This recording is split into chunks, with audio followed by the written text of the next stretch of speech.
Olá, pessoal, sejam muito bem-vindos. Hoje a gente vai mergulhar em um dos capítulos mais impactantes de toda a Bíblia. Apocalipse, capítulo 20. É um texto que traz uma esperança gigantesca, mas ao mesmo tempo uma seriedade, uma finalidade muito solene. Ele fala sobre o prometido reinado de Cristo e o julgamento final, que é inevitável. Então, bora entender o que tudo isso quer dizer. Olha, para a gente realmente sentir o peso dessa passagem, a gente precisa tentar imaginar como era ser um cristão lá no começo. Pensa só, eles enfrentavam perseguição, opressão, era uma realidade muito dura. Então a promessa de um reino onde Cristo finalmente reina com justiça, isso não era só uma ideia abstrata, sabe? Era de verdade a maior fonte de esperança e de força para continuar. E claro, essa esperança não veio do vácuo, não surgiu do nada. O milênio, na verdade, é visto como o cumprimento final de promessas que Deus já vinha fazendo lá atrás para Israel, no Antigo Testamento. É a hora em que aquele mundo de paz perfeita, de retidão total, governado diretamente pelo Messias, finalmente se torna realidade. Ok, mas como é que tudo isso começa? Bom, Apocalipse 20 não faz rodeios. Ele já nos joga direto no primeiro grande evento, o início super dramático desse reinado de 1000 anos. E a sequência dos fatos é papum, bem clara e decisiva. Primeiro, um anjo desce do céu, com todo o poder. Aí ele amarra Satanás. Depois, os fiéis que foram martirizados ressuscitam para reinar com Cristo. E, finalmente, a paz é instaurada na terra. É uma ação de Deus, sabe? Direta, poderosa, sem deixar dúvida. Agora, presta atenção no ponto central disso tudo. O poder que Satanás tinha de enganar as nações é zerado, completamente neutralizado durante esse período. E essa é a base, o alicerce para a paz mundial.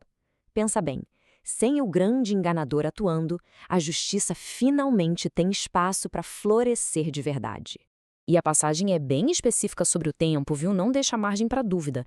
Dentro dessa linha de interpretação, esses 1000 anos são entendidos como um período literal mesmo, 1000 anos de calendário, em que Cristo vai governar diretamente aqui na Terra, com Jerusalém sendo o centro de tudo.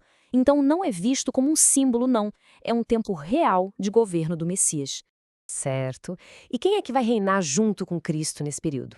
A visão que João descreve é de tronos. E sentados nesses tronos estão aqueles que receberam a autoridade para julgar. O texto menciona especificamente os que foram fiéis até o fim, até a morte, aqueles que não se dobraram para o sistema do anticristo. São eles os participantes do que a Bíblia chama de primeira ressurreição. Mas o que é exatamente essa primeira ressurreição? Bom, é uma ressurreição para a vida, para a glória. A passagem fala que quem participa dela é bem-aventurado e santo. É uma bênção. E tem um detalhe importantíssimo. Sobre essas pessoas, a segunda morte não tem nenhum poder. E a gente já vai entender o que é essa segunda morte. Mas calma lá, a história não acaba com esses 1000 anos de paz. A narrativa dá uma virada bem dramática, porque, no finalzinho desse período, Satanás é solto para um último e derradeiro conflito. Aí fica a pergunta, né? Por que soltar o diabo de novo? Acredita-se que isso serve para um propósito final.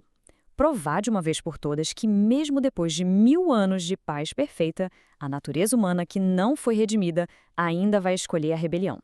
Isso meio que solidifica a justiça do julgamento final de Deus. Então ele é solto e engana as nações, representadas aqui por Gog e Magog, e junta um exército enorme para atacar o povo de Deus. Só que essa rebelião é completamente inútil. E aqui não tem uma batalha longa e demorada, não.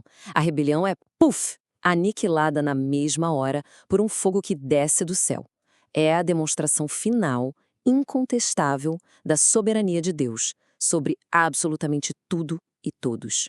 E para o diabo, o julgamento é definitivo. Fim de jogo.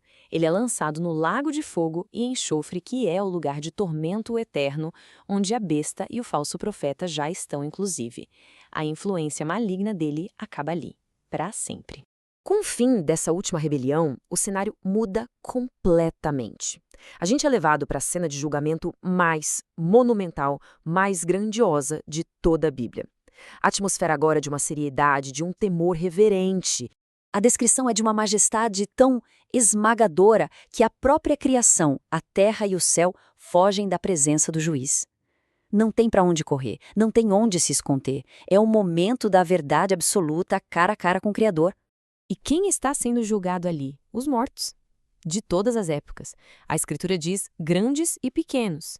Não importa o status que a pessoa teve em vida, se foi rei ou plebeu, todo mundo vai estar de pé diante de Deus para esse julgamento final do qual ninguém pode escapar. Vamos entender agora como esse julgamento funciona, porque o texto é bem específico sobre as provas, sobre a evidência que vai ser apresentada ali. Olha só que interessante. 2 tipos de livros são abertos. De um lado estão os livros, no plural.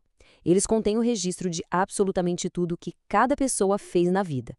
As obras de cada um são a base do seu julgamento. Mas, do outro lado, tem um livro único, singular e decisivo, o livro da vida. E a consequência para quem é julgado só pelas suas obras e não tem o nome no livro da vida é o que a Bíblia chama de a segunda morte. Essa é a separação final, eterna de Deus, que é simbolizada por ser lançado no lago de fogo. E a passagem faz questão de reforçar esse ponto, que é crucial. Os mortos foram julgados pelas coisas que estavam escritas nos livros segundo as suas obras. O julgamento é baseado estritamente nas ações de cada um. A justiça divina é perfeita, ela leva tudo em consideração. Então, depois que tudo é exposto, depois que cada vida é totalmente examinada, o veredito final não se resume a uma balança para ver se teve mais coisa boa ou ruim. Não, ele se resume a um único e decisivo fator. E a pergunta que ecoa através dos séculos a partir dessa passagem é exatamente esta: o nome da pessoa foi encontrado escrito no livro da vida? Essa é a pergunta que define um destino eterno. Uma mensagem que, ao mesmo tempo, é uma esperança gloriosa e um aviso muito, muito solene.